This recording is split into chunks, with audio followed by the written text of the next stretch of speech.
Just in 1 month ಇದೆ final ಎಕ್ಸಾಮ್ಗೆ. Fixed blue print ಇಲ್ಲ ಈ ವರ್ಷ. ಸ್ಕಿಪ್ ಮಾಡದೆ ಕೊನೆವರೆಗೂ ನೋಡಿ. ಔಟ್ ಆಫ್ 70 ಸ್ಕೋರ್ ಮಾಡೋದು ಹೇಗಪ್ಪ? ಯಾವುದೇ ಬೇರೆ ಲೆಕ್ಚರರ್ಸ್ ಹತ್ರ ಡಿಸ್ಕಷನ್ ಮಾಡಿ ಅವ್ರು ಓಕೆ. ಮ್ಯಾಥ್ಸಿಕ್ಸ್ MMJ ಚಾನಲ್ ಸದಾ ನಿಮ್ಮೊಂದಿಗೆ. Hello guys, welcome back to Mathsics MMJ channel. After a long gap ಮತ್ತೆ ವಿಡಿಯೋನ ಅಪ್ಲೋಡ್ ಮಾಡಕ್ ಬಂದಿದ್ದೀನಿ. ಯಾಕೆ ಸರ್, ಈ ವರ್ಷನೂ ಕೂಡ ಫಿಸಿಕ್ಸ್ ಅಲ್ಲಿ ಒಳ್ಳೆ ಮಾರ್ಕ್ಸ್ ಬರೋ ತರ ನೋಡ್ಕೋಬೇಕಲ್ವೇನಪ್ಪ ನಾವು, ಅದಕ್ಕೋಸ್ಕರ ಬಂದಿದ್ದೀನಿ. ಸೊ ಇನ್ 1 ಮಂತ್ ಇದೆ. 1 ಮಂತ್ ಅಲ್ಲಿ ಫಿಸಿಕ್ಸ್ ಅಲ್ಲಿ 70 ಔಟ್ ಆಫ್ 70 ಸ್ಕೋರ್ ಮಾಡೋದು ಹೇಗೆ ಅನ್ನೋದನ್ನ ಈ ವಿಡಿಯೋದಲ್ಲಿ ನಾನು ಹೇಳ್ಕೊಡ್ತೀನಿ. ಅಂಡ್ ಇಂಪಾರ್ಟೆಂಟ್ ಕ್ವಶನ್ಸ್ ಅನ್ನು ಕೂಡ ಅಪ್ಲೋಡ್ ಮಾಡಿದ್ದೀನಿ. ಓಕೆ, ಈ ವರ್ಷ ಅಫ್ಕೋರ್ಸ್ ಎಲ್ರಿಗೂ ಗೊತ್ತು ಫಿಕ್ಸ್ಡ್ ಬ್ಲೂ ಪ್ರಿಂಟ್ ಇಲ್ಲ.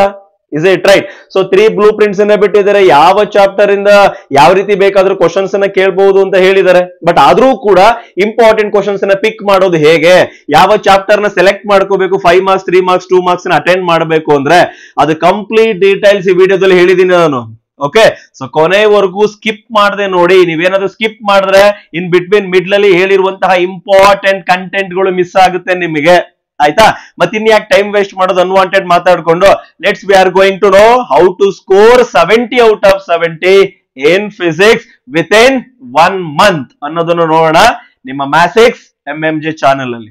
ಓಕೆ, ಎಸ್, ಫಸ್ಟ್ ಇವಾಗ ಗವರ್ನಮೆಂಟ್ ಬ್ಲೂ ಪ್ರಿಂಟ್ ನೋಡೋಣ. ಇದು ಫಸ್ಟ್ ಬ್ಲೂ ಪ್ರಿಂಟ್. ಆಯ್ತಾ? Then after that, so this is the second blueprint and this one is the third blueprint. ಈ ಮೂರು blue print ಗಳನ್ನ analyse ಮಾಡಿನೇ ನಾನು ಇಂಪಾರ್ಟೆಂಟ್ ಕ್ವಶನ್ಸ್ ಅನ್ನ ಕೊಟ್ಟಿರೋದಿಲ್ಲಿ. ಓಕೆ, ಇದನ್ನ ಬಿಟ್ಟು ಹೋಗಿಲ್ಲ, ಅದು ಮೈಂಡ್ ಅಲ್ಲಿ ಇರ್ಲಿ. ಸೊ ಫಸ್ಟ್ 5 ಮಾರ್ಕ್ಸ್ ಕ್ವಶನ್ಸ್ ಅನ್ನ ಡಿಸ್ಕಷನ್ ಮಾಡೋಣ. ಸರ್, ಯಾವ ಚಾಪ್ಟರ್ ಇಂದ ನಾನು 5 ಮಾರ್ಕ್ಸ್ ಕ್ವಶನ್ಸ್ ಅನ್ನ ಪಿಕ್ ಮಾಡಬೇಕು? Is it right? Then after that, so ಈಗ ಆ 5 ಮಾರ್ಕ್ಸ್ ಅಲ್ಲಿ 6 ಕ್ವಶನ್ಸ್ ಕೊಡ್ತಾರೆ. ಆ 6 ಕ್ವಶನ್ಸ್ ಅಲ್ಲಿ ನಾನು 3 ಕ್ವಶನ್ಸ್ ಅನ್ನ ಅಟೆಂಡ್ ಮಾಡಬೇಕು. ಯಾವ ಚಾಪ್ಟರ್ ಇಂದ ನಾನು 3 ಕ್ವಶನ್ಸ್ ಅನ್ನ ಓದ್ಕೋಬೇಕು ಅನ್ನೋದನ್ನ ಕಂಪ್ಲೀಟ್ ಆಗಿ ಬ್ಲೂ ಪ್ರಿಂಟ್ ಅನ್ನ ಅನಲೈಸ್ ಮಾಡಿ ನಿಮ್ಗೆ ನಾನು ಇಲ್ಲಿ ಹೇಳ್ತಾ ಹೋಗ್ತೀನಿ. ಯಾವುದೇ ಕಾರಣಕ್ಕೂ ವಿಡಿಯೋನ ಸ್ಕಿಪ್ ಮಾಡದೆ ಕೊನೆವರೆಗೂ ನೋಡಿ. ಅಂಡ್ ಇಲ್ಲಿ ನಾನು ಹೇಳುವಂತಹ ಕಂಟೆಂಟ್ ಏನಿದೆಯೋ ಅದು ನಿಮಗೆ ಸ್ಯಾಟಿಸ್ಫ್ಯಾಕ್ಷನ್ ಆದ್ರೆ ಇದನ್ನ ಫಾಲೋ ಮಾಡಿ. ಈ ಕ್ವಶನ್ಸ್ ಅನ್ನ ಓದ್ಬೇಕು ಬೇಡವೋ ಅನ್ನೋದನ್ನ ಫಾಲೋ ಮಾಡಿ. ಅಂಡ್ ಒನ್ಸ್ ಇಲ್ಲಿ ಕೊಡೋ ಕ್ವಶನ್ಸ್ ಅನ್ನ ಬೇಕಾದ್ರೆ ನೀವು ಯಾವುದೇ ಬೇರೆ ಲೆಕ್ಚರರ್ಸ್ ಹತ್ರ ಡಿಸ್ಕಷನ್ ಮಾಡಿ ಅವ್ರು ಓಕೆ ಅಂದ ಮೇಲೆ ಬೇಕಾದ್ರೆ ಓದಕ್ ಸ್ಟಾರ್ಟ್ ಮಾಡಿ. ಆಯ್ತಾ? ಬಟ್ ಅಲ್ಟಿಮೇಟ್ಲಿ ನನಗೆ ಬೇಕಾಗಿರೋದು ಅಥವಾ ಈ ಚಾನೆಲ್ಗೆ ಬೇಕಾಗಿರೋದು ನಿಮ್ಮ marks, good marks, excellent marks ಅಷ್ಟೇ. ಓಕೆ, ದೆನ್ ಮತ್ತೆ ಇನ್ಯಾಕ್ ತಡ? So go to the first blueprint ಬರೋಣ. ಇದು ಫಸ್ಟ್ ಬ್ಲೂ ಪ್ರಿಂಟ್. ಓಕೆ, ಇಲ್ಲಿ ಯೆಲ್ಲೋ ಕಲರ್ ಅಲ್ಲಿ ನಾನು ಹೈಲೈಟ್ ಮಾಡಿದ್ದೀನಿ. ಹಾಗೆ ನೋಡಿ, ಯೆಲ್ಲೋ ಕಲರ್ ಹೈಲೈಟ್ ಮಾಡಿದ್ದೀನಿ. ನೀವು ಕರೆಂಟ್ ಎಲೆಕ್ಟ್ರಿಸಿಟಿ ಚಾಪ್ಟರ್ ಬಂದ್ರೆ ಇಲ್ಲಿ ಒಂದು 5 ಮಾರ್ಕ್ಸ್ ಕ್ವಶನ್ ಇದೆ. Okay, moving charges and magnetism ಬಂದ್ರೆ ಇಲ್ಲೂ ಒಂದು 5 ಮಾರ್ಕ್ಸ್ ಕ್ವಶನ್ ಇದೆ. And when you come to the semiconductor electronics, ಇಲ್ಲೂ ಕೂಡ ಒಂದು 5 ಮಾರ್ಕ್ಸ್ ಕ್ವಶನ್ ಇದೆ. ಓಕೆ, ಸೊ 6 ಕ್ವಶನ್ಸ್ ಕೊಟ್ಟಿರ್ತಾರೆ. ನಾವು 3 ಕ್ವಶನ್ಸ್ ಅಟೆಂಡ್ ಮಾಡಬೇಕಲ್ವಾ? ನಾನು ಫಸ್ಟ್ ಬೇಸಿಕ್ ತಗೋತಾ ಇದ್ದೀನಿ. ಮಿನಿಮಮ್ 3 ಅಟೆಂಡ್ ಮಾಡೋದು ಹೇಗೆ, ಯಾವ ಚಾಪ್ಟರ್ ಇಂದ ಓದ್ಬೇಕು ಅಂತ. ಅಂಡ್ ದೆನ್ ಒಂದು ಸೇಫ್ಟಿ ಪರ್ಪಸ್ಗೆ ಅನದರ್ ಚಾಪ್ಟರ್ ಯಾವ್ದು ಸರ್ ಅನ್ನೋದನ್ನ ನಾನು ಲಾಸ್ಟ್ ಅಲ್ಲಿ ಹೇಳ್ತೀನಿ. ಆಯ್ತಾ? ಸೊ ಫಸ್ಟ್ ಬ್ಲೂ ಪ್ರಿಂಟ್ ಅಲ್ಲಿ ಕಾಮನ್ ಆಗಿ so current electricity, moving charge, magnetism, semi conductor ಇಂದ ಒಂದೊಂದು 5 ಮಾರ್ಕ್ಸ್ ಕ್ವಶನ್ಸ್ ಕೊಟ್ಟಿದ್ದಾರೆ. ಅದೇ ತರ ನೀವು ಸೆಕೆಂಡ್ ಬ್ಲೂ ಪ್ರಿಂಟ್ ಏನಾದ್ರೂ ನೋಡ್ತೀನಿ ಅಂತಂದ್ರೆ, if you go to the second blueprint, ನೋಡ್ರಪ್ಪ, ಇದು ಸೆಕೆಂಡ್ ಬ್ಲೂ ಪ್ರಿಂಟ್. ಆಯ್ತಾ? ಈ ಸೆಕೆಂಡ್ ಬ್ಲೂ ಪ್ರಿಂಟ್ ಅಲ್ಲೂ ಕೂಡ ನೀವು ಅಬ್ಸರ್ವ್ ಮಾಡಿ, ಕರೆಂಟ್ ಎಲೆಕ್ಟ್ರಿಸಿಟಿ ಚಾಪ್ಟರ್ ಇಂದ ಒಂದು 5 ಮಾರ್ಕ್ಸ್ ಥಿಯರಿ ಕ್ವಶನ್ ಇದೆ. Magnetism and moving charges and magnetism ಇಂದ ಒಂದು 5 ಮಾರ್ಕ್ಸ್ ಥಿಯರಿ ಕ್ವಶನ್ ಇದೆ. ದೆನ್ ಸೆಮಿ ಕಂಡಕ್ಟರ್ ಎಲೆಕ್ಟ್ರಾನಿಕ್ಸ್ ಇಂದನೂ ಕೂಡ ಒಂದು 5 ಮಾರ್ಕ್ಸ್ ಥಿಯರಿ ಕ್ವಶನ್ ಇದೆ. ಅಂದ್ರೆ 2 ಬ್ಲೂ ಪ್ರಿಂಟ್ ಅಲ್ಲಿ ಸೇಮ್ ಚಾಪ್ಟರ್ ಇಂದ 5 ಮಾರ್ಕ್ಸ್ ಥಿಯರಿ ಕ್ವಶನ್ ಇದೆ. ಹೌದಲ್ಲ? ಇನ್ನು ಉಳಿದಿರೋದು 3ನೇ ಬ್ಲೂ ಪ್ರಿಂಟ್. ಅದನ್ನ ಯಾಕೆ ಬಿಡಬೇಕು? ಅದನ್ನು ಕೂಡ ಅನಲೈಸ್ ಮಾಡೋಣ ಬನ್ನಿ.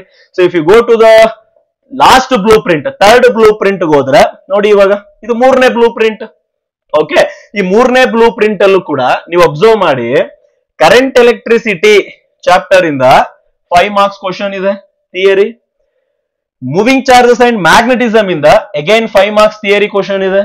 ಅಂಡ್ ಸೆಮಿ ಕಂಡಕ್ಟರ್ ಎಲೆಕ್ಟ್ರಾನಿಕ್ಸ್ ಇಂದನೂ ನೋಡಿ 5 ಮಾರ್ಕ್ಸ್ ಥಿಯರಿ ಕ್ವಶನ್ ಇದೆ. ಹೌದಲ್ಲ? ಈ ಮೂರೂ ಬ್ಲೂ ಪ್ರಿಂಟ್ ಅನಲೈಸ್ ಮಾಡಿದ್ರೆ ಈ 3 ಚಾಪ್ಟರ್ ಇಂದ ಕಾಮನ್ ಆಗಿ 5 ಮಾರ್ಕ್ಸ್ ಕ್ವಶನ್ಸ್ ಥಿಯರಿ ಕೊಟ್ಟಿದ್ದಾನೆ. ಅಂದ್ರೆ ಈ 3 ಚಾಪ್ಟರ್ಸ್ ತುಂಬಾ ಇಂಪಾರ್ಟೆಂಟ್ ಅಲ್ವಾ 5 ಮಾರ್ಕ್ಸ್ ಕ್ವಶನ್ಸ್ ಅನ್ನು ಓದೋದಕ್ಕೆ. ಈ 3 ಚಾಪ್ಟರ್ ಮೇಲೆ ಇಂಪಾರ್ಟೆಂಟ್ ಕ್ವಶನ್ಸ್ ಅನ್ನು ಅಪ್ಲೋಡ್ ಮಾಡಿದ್ದೀನಿ. ಓಕೆ, ಇವಾಗ ಒಂದೊಂದನ್ನ ಡಿಸ್ಪ್ಲೇ ಮಾಡ್ತಾ ಹೋಗ್ತೀನಿ, ನೋಟ್ ಮಾಡ್ಕೊಳ್ಳಿ, ಸ್ಕಿಪ್ ಮಾಡಬೇಡಿ. ಅರ್ಥ ಆಯ್ತಾ? So then go to the 5 marks important questions ಗೆ ಹೋದ್ರೆ, okay, so 5 marks important questions ಹೋದ್ರೆ ಅಲ್ಲಿ ಬರುವಂತಹ ಫಸ್ಟ್ ಚಾಪ್ಟರ್ ಯಾವುದು ಸರ್ ಅಂದ್ರೆ ಕಾಮನ್ ಆಗಿ ಕರೆಂಟ್ ಎಲೆಕ್ಟ್ರಿಸಿಟಿ. ಇದು 3 ಬ್ಲೂ ಪ್ರಿಂಟ್ ಅಲ್ಲೂ ಕೂಡ ಓಕೆ 5 ಮಾರ್ಕ್ಸ್ ಒಂದು ಥಿಯರಿ ಕ್ವಶನ್ಸ್ ಅನ್ನ ಕೊಟ್ಟಿದ್ದಾನೆ. ಇದರಲ್ಲಿ ಯಾವ ಕ್ವಶನ್ಸ್ ಅನ್ನ ಜಾಸ್ತಿ ಕಾನ್ಸಂಟ್ರೇಟ್ ಮಾಡಬೇಕು ಅಂದ್ರೆ, so derive an expression for equivalent EMF and internal resistance of 2 cells connected in series and so connected in parallel. ಈ 2 ಕ್ವಶನ್ ತುಂಬಾ ಇಂಪಾರ್ಟೆಂಟ್. ಓಕೆ, ಇಲ್ಲಿ ಸೀರೀಸ್ ಕಾಂಬಿನೇಷನ್ ಬರಿಬೇಕಾದ್ರೆ 2 ಡಯಾಗ್ರಾಮ್ ಅನ್ನ ಬರಿಬೇಕು. ದೆನ್ ಪ್ಯಾರಲಲ್ ಕಾಂಬಿನೇಷನ್ ಮಾಡಬೇಕಾದ್ರೆ 2 ಡಯಾಗ್ರಾಮ್ ಅನ್ನ ಬರೆದಿರಬೇಕು. Okay, so ಏನಾದ್ರೂ ನಿಮಗೆ ಅದ್ರ ಸೊಲ್ಯೂಷನ್ ಅನ್ನ ಡಿಸ್ಕಷನ್ ಮಾಡಿ ಸರ್ ಅಂತ ಕಮೆಂಟ್ ಸೆಕ್ಷನ್ ಅಲ್ಲಿ ಮ್ಯಾಕ್ಸಿಮಮ್ ಕಮೆಂಟ್ಸ್ ಏನಾದ್ರೂ ಬಂದ್ರೆ ಖಂಡಿತವಾಗ್ಲೂ ಇದಕ್ಕೆ ಸೊಲ್ಯೂಷನ್ ಅನ್ನು ಕೂಡ ಡಿಸ್ಕಷನ್ ಮಾಡೋಣ. ಆಯ್ತಾ? ದೆನ್ 3ನೇ ಕ್ವಶನ್ ಯಾವುದು ಸರ್ ಅಂದ್ರೆ derive the balancing condition for Wheatstone network. ಇದು ತುಂಬಾ ಇಂಪಾರ್ಟೆಂಟ್ ಕ್ವಶನ್.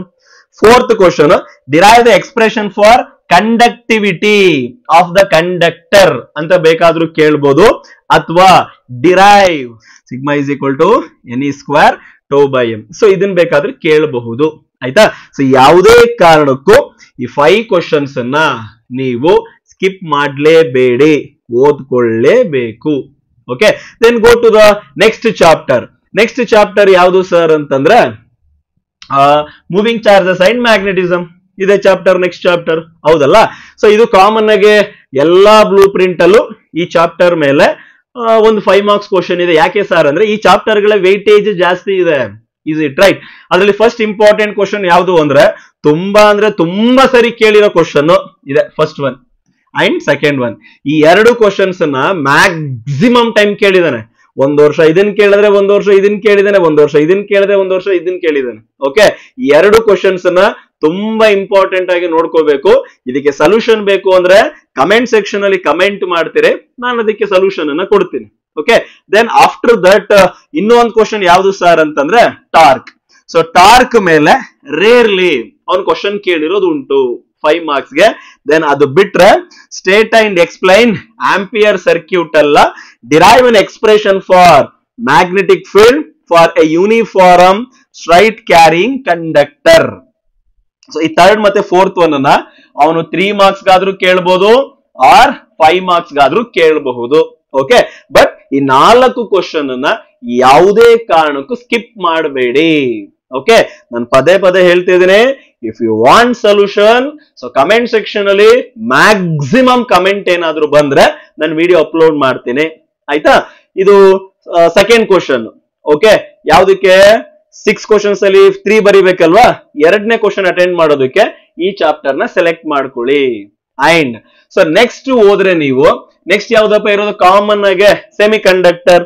ಸೊ ಆ ಸೆಮಿ ಕಂಡಕ್ಟರ್ ಹೋಗ್ತೀನಿ ಅಂದ್ರೆ ಆ ಸೆಮಿ ಕಂಡಕ್ಟರ್ ಚಾಪ್ಟರ್ ಅಲ್ಲಿ ನಿಮ್ಗೆ ಡೈರೆಕ್ಟ್ ಆಗಿ ಬೇಕಾದ್ರೂ ಕ್ವಶನ್ ಬರ್ಬೋದು, ಅಥವಾ ಸ್ಪ್ಲಿಟೆಡ್ ಕ್ವಶನ್ಸ್ ಆದ್ರೂ ಬರ್ಬೋದು. ಓಕೆ, ಒಂದು ಬ್ಲೂ ಪ್ರಿಂಟ್ ಅಲ್ಲಿ ಡೈರೆಕ್ಟ್ ಕ್ವಶನ್ ಇದೆ, ಇನ್ನೊಂದು ಬ್ಲೂ ಪ್ರಿಂಟ್ ಅಲ್ಲಿ ಸ್ಪ್ಲಿಟೆಡ್ ಕ್ವಶನ್ ಇದೆ. ಹಾಗಾಗಿ 2ಕ್ಕೂ ಪ್ರಿಪೇರ್ ಆಗಿರಬೇಕು. ಆಯ್ತಾ? ಸೊ ನೋಡಿ, ಇಷ್ಟು ಕ್ವಶನ್ಸ್ ಇದೆ ಅಲ್ವಾ, ಇಷ್ಟೂ ಕ್ವಶನ್ಸ್ ನ ನೀವು ಓದ್ಕೊಂಡ್ರೆ ಮ್ಯಾಕ್ಸಿಮಮ್ ಕವರ್ ಆಗೋ ಚಾನ್ಸಸ್ ಇರುತ್ತೆ.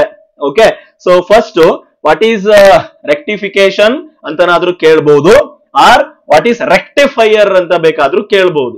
Okay, so then after that half wave rectifier, full wave rectifier. ಆಯ್ತಾ?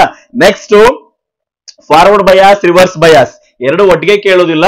ಯಾವ್ದಾದ್ರು ಒಂದನ್ನ 3 ಮಾರ್ಕ್ಸ್ ಕೇಳಿ, ಇನ್ನು 2 ಮಾರ್ಕ್ಸ್ ಅಥವಾ 1 ಮಾರ್ಕ್ಸ್ ಗೆ ಡೆಫಿನೇಷನ್ಸ್ ಗಳನ್ನ ಕೇಳಬಹುದು. ಓಕೆ, ಸೊ ಮ್ಯಾಕ್ಸಿಮಮ್ ನೀವು ಫಾರ್ವರ್ಡ್ ಮತ್ತೆ ರಿವರ್ಸ್ ಬಯಾಸ್ IV ಕ್ಯಾರೆಕ್ಟರಿಸ್ಟಿಕ್ಸ್ ಅನ್ನ ನೋಡ್ಕೊಳ್ಳಿ. Okay, that is very very important.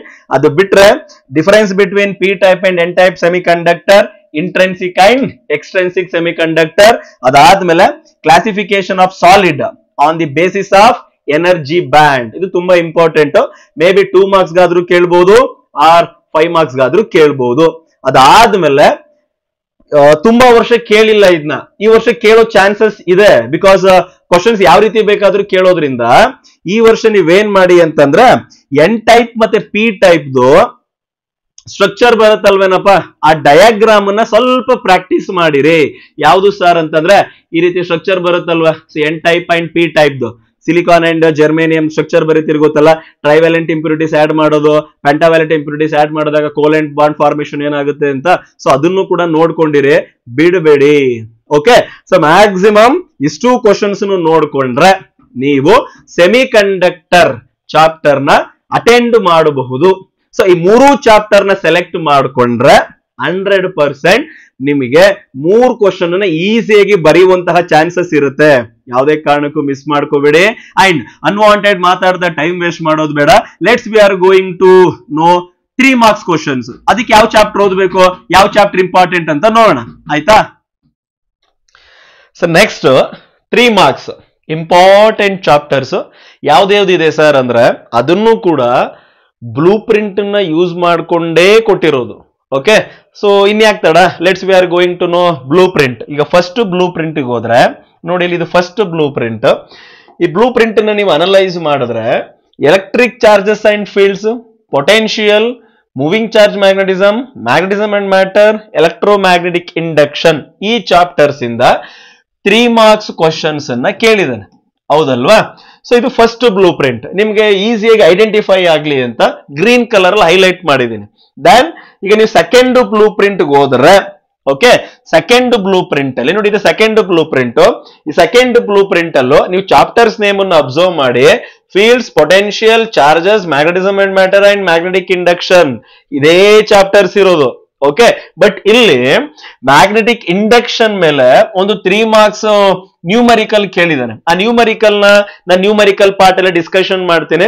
ಇದ್ರ ಮೇಲೆ ಮತ್ತೆ ನ್ಯೂಕ್ಲಿಯೈ ಮೇಲೆ 3 ಮಾರ್ಕ್ಸ್ ನ್ಯೂಮರಿಕಲ್ ಕೇಳೋ ಚಾನ್ಸಸ್ ಇರುತ್ತೆ. ಅಂತ ನ್ಯೂಮರಿಕಲ್ ಪಾರ್ಟ್ ಅಲ್ಲಿ ಡಿಸ್ಕಷನ್ ಮಾಡ್ತೀನಿ. ಬಟ್ ಸೆಕೆಂಡ್ ಬ್ಲೂ ಪ್ರಿಂಟ್ ಬಂದ್ರು ಕೂಡ ಕಾಮನ್ ಆಗಿರೋ ಚಾಪ್ಟರ್ ಇದು 5. ಓಕೆ, ಸೊ ನೀವೀಗ ಥರ್ಡ್ ಬ್ಲೂ ಪ್ರಿಂಟ್ ಹೋದ್ರೆ, ಸೊ ಥರ್ಡ್ ಬ್ಲೂ ಪ್ರಿಂಟ್ ಅಲ್ಲೂ ಕೂಡ ಸೊ ನಿಮಗೆ ಅಬ್ಸರ್ವ್ ಮಾಡಿ ಕಾಮನ್ ಚಾಪ್ಟರ್ಸ್ ಅದೇ, fields, potential, charges, magnetism and matter, magnetic induction, ಅದರಲ್ಲೇ ನಿಮಗೆ 3 ಮಾರ್ಕ್ಸ್ ಕ್ವಶನ್ಸ್ ಅನ್ನ ಕೇಳಿರೋದು, ಹೌದಲ್ವಾ? ಅಂದ್ರೆ ಸೊ 8 ಕ್ವಶನ್ಸ್ ಅನ್ನ ಕೊಟ್ಟಿರ್ತಾನೆ 3 ಮಾರ್ಕ್ಸ್. ನೀವು 5 ಕ್ವಶನ್ಸ್ ಅನ್ನ ಬರೀಬೇಕು. Is it right? ಆ 5 ಕ್ವಶನ್ಸ್ ಅನ್ನ ಬರೀಬೇಕು ಅಂದ್ರೆ ಯಾವ ಚಾಪ್ಟರ್ ನ ಮೇಜರ್ ಆಗಿ ಕಾನ್ಸಂಟ್ರೇಟ್ ಮಾಡಿರ್ಬೇಕು ಸರ್? ನಾವು ಈ ಚಾಪ್ಟರ್ಸ್ ನ ಕಾನ್ಸಂಟ್ರೇಟ್ ಮಾಡಿರ್ಬೇಕು. ಓಕೆ, ಈ ಚಾಪ್ಟರ್ ನ ಇಂಪಾರ್ಟೆನ್ಸ್ ಕ್ವಶನ್ಸ್ ಕೊಟ್ಬಿಡಿ ಸರ್, ನಾವು ಓದ್ಕೋತೀವಿ. ಎಸ್, ಅದನ್ನ ಕೊಡಾಕೆ ಅಂತಾನೆ ಬಂದಿರೋದು ನಾನು. ಈಗ 1 by 1 ಅದನ್ನ ಅಪ್ಲೋಡ್ ಮಾಡ್ತಾ ಹೋಗ್ತೀನಿ. ಸೊ ಬೇಕಾದ್ರೆ ಸ್ಕ್ರೀನ್ ಶಾಟ್ ತಗೊಳ್ಳಿ ಅಥವಾ ನೋಟ್ ಮಾಡ್ಕೊಳ್ಳಿ, ಆಯ್ತಾ? ಈ first chapter electric charges and fields ಗೆ ಬಂದ್ರೆ ನೋಡಪ್ಪ, ಇದೆ ಫಸ್ಟ್ ಚಾಪ್ಟರ್, ಹೌದಲ್ವಾ? ಸೊ ಇಲ್ಲಿ write any 3 properties of electric field lines ಅಂತ ಕೇಳಿದಾನೆ. ಸೊ ನೀವು 5 ಪ್ರಾಪರ್ಟೀಸ್ ಓದ್ಕೊಂಡಿರಿ, ಆಯ್ತಾ? ಅದಾದ್ಮೇಲೆ mention the 3 basic properties of electric charges ಆಗಿರ್ಬೋದು, ಗಾಸ್ ಲಾ ಅಂಡ್ ಅದರ ಪ್ರೂವ್ ಆಗಿರ್ಬೋದು, ಇಸ್ ಇಟ್ ರೈಟ್? ಮತ್ತೆ ಗಾಸ್ ಲಾ ಮೇಲೆ ಬರುವಂತಹ ಒಂದು ಡಿರೈವೇಶನ್ ಆಗಿರ್ಬೋದು. Then after that linear surface and volume charge density expression and SI unit ಕೇಳಬಹುದು, ಅಥವಾ state and explain the principle of superposition of electric forces ಅಂತ ಬೇಕಾದ್ರೂ ಕೇಳಬಹುದು. ಓಕೆ, ಇಷ್ಟು ಕ್ವಶನ್ಸ್ ತುಂಬಾ ಇಂಪಾರ್ಟೆಂಟ್ 3 ಮಾರ್ಕ್ಸ್ ಗೆ. ಈ ಚಾಪ್ಟರ್ ಅಲ್ಲಿ ಯಾವುದೇ ಕಾರಣಕ್ಕೂ ಸ್ಕಿಪ್ ಮಾಡಬೇಡಿ. ಸ್ಕಿಪ್ ಮಾಡಬೇಡಿ ಅಂದ್ರೆ ವಿಡಿಯೋ ಸ್ಕಿಪ್ ಮಾಡಬೇಡಿ, ಎಲ್ಲ ಓದೋದನ್ನ ಸ್ಕಿಪ್ ಮಾಡಬೇಡಿ, ಆಯ್ತಾ? So please take the screenshot if you want. Okay, next second chapter ಯಾವುದು? ಪೊಟೆನ್ಶಿಯಲ್ ಚಾಪ್ಟರ್ ಏನಾದ್ರೂ ನೀವು ಹೋಗ್ತೀವಿ ಅಂತಂದ್ರೆ, ಸೊ ಪೊಟೆನ್ಶಿಯಲ್ ಚಾಪ್ಟರ್ ಅಲ್ಲಿ ಯಾವ್ದು ಇಂಪಾರ್ಟೆಂಟ್ ಕ್ವಶನ್ಸ್ ಸರ್ ಅಂತಂದ್ರೆ ಇದೆ, ಆಯ್ತಾ? ಸ್ವಲ್ಪ ಕ್ವಶನ್ಸ್ ಜಾಸ್ತಿ ಈ ಚಾಪ್ಟರ್ ಅಲ್ಲಿ. ಯಾಕೆ ಸರ್ ಅಂದ್ರೆ ಒಂದು ಕ್ವಶನ್ 3 ಮಾರ್ಕ್ಸ್ ಗೆ ಬಂದೇ ಬರುತ್ತೆ, ಇದರಲ್ಲಿ ಮಿಸ್ಸೇ ಇಲ್ಲ, ಮ್ಯಾಕ್ಸಿಮಮ್ ಬರುತ್ತೆ. ಹಾಗಾಗಿ ಬಂದೇ ಬರುತ್ತೆ ಅನ್ನೋದನ್ನ ಯಾಕೆ ನೆಗ್ಲೆಕ್ಟ್ ಮಾಡ್ಬೇಕು, ಹೌದಲ್ವಾ? ಎಸ್, ನೋಡ್ಕೊಳ್ಳಿ, ದೆನ್ ನೆನ್ಪಲ್ಲಿ ಇಟ್ಕೊಳ್ಳಿ. ಸ್ವಲ್ಪ ಕ್ವಶನ್ಸ್ ಜಾಸ್ತಿ ಆಗುತ್ತೆ 3 ಮಾರ್ಕ್ಸ್ ಅಲ್ಲಿ. ನೀವು 14 ಚಾಪ್ಟರ್ ತಗೊಂಡ್ರೆ ಮಿನಿಮಮ್ ಎಷ್ಟಾಗ್ಬೋದು ಕ್ವಶನ್ಸ್? 80 to 100 ಪ್ಲಸ್ ಆಗ್ಬೋದು, ಮಿನಿಮಮ್ 60 ಪ್ಲಸ್ ಆಗ್ಬೋದು 3 ಮಾರ್ಕ್ಸ್, ಹೌದಲ್ಲ? ಬಟ್ ನಾನ್ ಕೊಡ್ತಾ ಇರೋದು ಇಷ್ಟೇ. ಓಕೆ, ಇಲ್ಲಿರೋ ಯಾವ ಕ್ವಶನ್ಸ್ ಕೂಡ ಮಿಸ್ ಮಾಡಬೇಡಿ, ಮ್ಯಾಕ್ಸಿಮಮ್ ಬರೋ ಚಾನ್ಸಸ್ ಇದೆ ಇದರಲ್ಲೇ. ಓಕೆ, ಇದು ಪೊಟೆನ್ಶಿಯಲ್ ಚಾಪ್ಟರ್ ಆದ್ರೆ ನೆಕ್ಸ್ಟ್ ಚಾಪ್ಟರ್ ಯಾವ್ದಪ್ಪ ನಾವು ಡಿಸ್ಕಷನ್ ಮಾಡಿದ್ದು ಮೂವಿಂಗ್ ಚಾರ್ಜಸ್ ಅಂಡ್ ಮ್ಯಾಗ್ನೆಟಿಸಮ್ ಅಲ್ವಾ. ಆ ಮೂವಿಂಗ್ ಚಾರ್ಜಸ್ ಅಂಡ್ ಮ್ಯಾಗ್ನೆಟಿಸಮ್ ಅಲ್ಲಿ 3 ಮಾರ್ಕ್ಸ್ ಕ್ವಶನ್ ಯಾವ್ದು ಕೇಳ್ಬೋದು ಸರ್? 6 ಕ್ವಶನ್ಸ್ ಕೊಟ್ಟಿದ್ದೀನಿ. ಇದರಲ್ಲಿ conversion of galvanometer into ammeter, galvanometer into volt meter ಮರಿಬೇಡಿ. ದೆನ್ ಎಲ್ಲವೂ ಇಂಪಾರ್ಟೆಂಟ್ ಆಯ್ತಾ. ಇದನ್ನ ಹೈಲೈಟ್ ಮಾಡಿದೀನಿ, ಇವಾಗ ಬಿಟ್ಟೇ ಬಿಡ್ತೀರಿ. ಹಾಗಾಗಿ ಇಷ್ಟು ಕ್ವಶನ್ಸ್ ಓದ್ಕೊಳ್ಳಿ ಮೂವಿಂಗ್ ಚಾರ್ಜ್ ಅಂಡ್ ಮ್ಯಾಗ್ನೆಟಿಸಮ್ ಅಲ್ಲಿ. Then after that next chapter ಯಾವುದು? Magnetism and matter. ಹೌದಲ್ಲ, ಇದೇ ನೆಕ್ಸ್ಟ್ ಚಾಪ್ಟರ್. ಸೊ ಈ ಮ್ಯಾಗ್ನೆಟಿಸಮ್ ಅಂಡ್ ಮ್ಯಾಟರ್ ಅಲ್ಲಿ ನಿಮಗೆ ಇಲ್ಲಿ ಸೆಕೆಂಡ್ ಕ್ವಶನ್ ಅಬ್ಸರ್ವ್ ಮಾಡಿ. ಇಲ್ಲಿ ಪ್ಯಾರಾಡೈ ಅಂಡ್ ಫೆರೋ ಮ್ಯಾಗ್ನೆಟ್ ಅಂತ ಕೊಟ್ಟಿದ್ದೀನಲ್ವಾ, ಇದರಲ್ಲಿ ಇವೆರಡರ ಡಿಫರೆನ್ಸ್ ಅನ್ನೇ 3 ಮಾರ್ಕ್ಸ್ ಕೇಳಬಹುದು. Or dia and ferromagnet ಇವೆರಡರ ಡಿಫರೆನ್ಸ್ ಅನ್ನ 3 ಮಾರ್ಕ್ಸ್ ಕೇಳಬಹುದು. ಓಕೆ, ಅಥವಾ ಈ ಸಿಂಗಲ್ ಮೆಟೀರಿಯಲ್ ಪ್ರಾಪರ್ಟೀಸ್ ಅನ್ನೇ 3 ಮಾರ್ಕ್ಸ್ ಕೇಳಬಹುದು. ಬಟ್ ನೀವು ಯಾವ ಪ್ರಾಪರ್ಟಿನ ಜಾಸ್ತಿ ಓದ್ಕೋಬೇಕು ಅಂದ್ರೆ permeability, relative permeability, susceptibility and temperature ಸಂಬಂಧಪಟ್ಟಿರೋ ಪಾಯಿಂಟ್ಸ್ ಇದೆಯಲ್ಲ, ಅದನ್ನ ತುಂಬಾ ಕಾನ್ಸಂಟ್ರೇಟ್ ಇಟ್ಟು ಓದ್ಕೊಳ್ಳಿ. ಬಿಕಾಸ್ MCQ ಬೇಕಾದ್ರೂ ಬರಬಹುದು. ಅದಾದ್ಮೇಲೆ ಪ್ಯಾರಾಡೈ ಫೆರೋ ಮ್ಯಾಗ್ನೆಟ್ ನ ನೇಚರ್, ಸೊ ಯಾವ ಕಡೆಯಿಂದ ಯಾವ ಕಡೆ ಮೂವ್ ಆಗುತ್ತೆ, strong to weaker section move ಆಗುತ್ತೆ, weaker to stronger section move ಆಗುತ್ತಾ, ಅದನ್ನು ನೋಡ್ಕೊಳ್ಳಿ.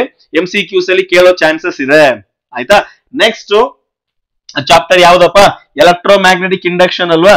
ಇದರಲ್ಲೂ ಕೂಡ 3 ಮಾರ್ಕ್ಸ್ ಕ್ವಶನ್ಸ್ ನ ಕೇಳೋದು ತುಂಬಾನೇ ಜಾಸ್ತಿ ಚಾನ್ಸಸ್ ಇದೆ. ಓಕೆ, ಇಲ್ಲಿ 5 ಕ್ವಶನ್ಸ್ ಅನ್ನ ಕೊಟ್ಟಿದ್ದೇನೆ. ನ್ಯೂಮರಿಕಲ್ ಏನಾದ್ರೂ ಕೇಳಿದ್ರೆ ಅದು ನ್ಯೂಮರಿಕಲ್ ಸೆಕ್ಷನ್ ಅಲ್ಲಿ ಖಂಡಿತ ಡಿಸ್ಕಷನ್ ಮಾಡಿರ್ತೀನಿ. ಸೊ ಇಷ್ಟು ಕ್ವಶನ್ಸ್ ನೋಡ್ಕೊಂಡ್ರೆ ಆಲ್ಮೋಸ್ಟ್ ಈ ಚಾಪ್ಟರ್ ಅಲ್ಲಿ ನೀವು ಕ್ವಶನ್ಸ್ ನ ಅಟೆಂಡ್ ಮಾಡಬಹುದು. ಓಕೆ, ಸೊ ಟೋಟಲ್ ಆಗಿ 8 ಕ್ವಶನ್ಸ್ ಅನ್ನ ಕೊಡ್ತಾನೆ, ನೀವು 5 ಬರೀಬೇಕು. ನಾನು 5 ಚಾಪ್ಟರ್ಸ್ ನ ಸೆಲೆಕ್ಟ್ ಮಾಡಿ ಕೊಟ್ಟಿದ್ದೀನಿ ಆಯ್ತಾ. ಸೊ ಯಾವುದೇ ಕಾರಣಕ್ಕೂ ಸ್ಕಿಪ್ ಮಾಡಬೇಡಿ. ಇನ್ನು 2 ಮಾರ್ಕ್ಸ್ ಅಂಡ್ 5 ಮಾರ್ಕ್ಸ್ ನ್ಯೂಮರಿಕಲ್ಸ್ ಅಂತ ಬಂದ್ರೆ ಅಂಡ್ 3 ಮಾರ್ಕ್ಸ್ ನ್ಯೂಮರಿಕಲ್ಸ್ ಅಂತ ಬಂದ್ರೆ ಅದಕ್ಕೆ ಯಾವ ಚಾಪ್ಟರ್ ನ ಸೆಲೆಕ್ಟ್ ಮಾಡ್ಕೋಬೇಕು, ಅದು ಕ್ವಶನ್ಸ್ ಹೇಗ್ ಬರುತ್ತೆ, ಯಾವೆಲ್ಲ ಇಂಪಾರ್ಟೆಂಟ್ ಕ್ವಶನ್ಸ್ ಇದೆ ಅನ್ನೋದನ್ನ ನೆಕ್ಸ್ಟ್ ವಿಡಿಯೋದಲ್ಲಿ ಅಪ್ಲೋಡ್ ಮಾಡ್ತೀನಿ. ಬಿಕಾಸ್ ಒಂದೇ ವಿಡಿಯೋದಲ್ಲಿ ಮಾಡಿದ್ರೆ ಸ್ವಲ್ಪ ಟೈಮ್ ಜಾಸ್ತಿ ತಗೊಳುತ್ತೆ, ಹೌದಲ್ವಾ. ನೆಕ್ಸ್ಟ್ ವಿಡಿಯೋದಲ್ಲಿ ಅಪ್ಲೋಡ್ ಮಾಡ್ತೀನಿ.